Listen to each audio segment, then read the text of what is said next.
Hello wine lovers! Today we're going to be making a delicious, warm and cozy mulled wine recipe using Hawk Haven's Flying Press Red, which is a very light-bodied wine that's perfect for fall. This wine is a blend of Cabernet Sauvignon and Merlot, and it does have 1.5% residual sugar, which does add a little hint of sweetness to highlight its fruity notes of black cherry and strawberry jam. These qualities really make this the perfect type of wine to use for mulled wine recipes, like the one that we're going to be doing today. For this recipe, you're going to need a bottle of Flying Press Red, a couple of cinnamon sticks, some whole cloves, star anise, orange slices, and a bit of sugar to taste.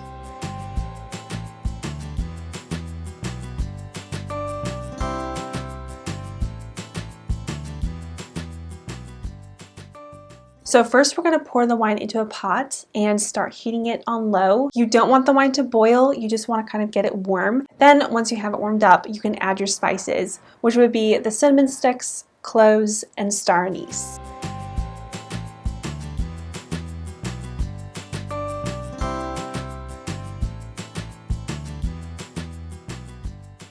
Next, we're going to add in the orange slices. The citrus is what's going to give your mulled wine a wonderful fruity note that pairs perfectly with that light-bodied flavor of this Flying Press Red. Finally, we're just going to add the sugar in to taste. And remember, the Flying Press Red already has a lovely hint of sweetness, so there really is no need to add very much sugar to it, just a little bit to kind of enhance the flavor of the mulled wine.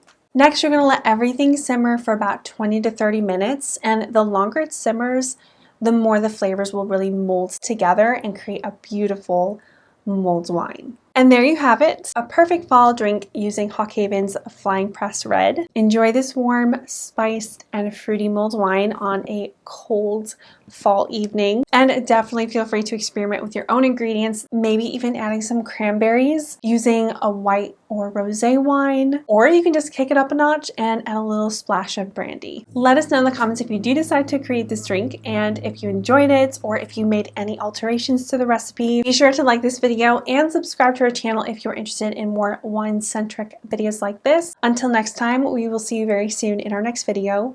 Cheers!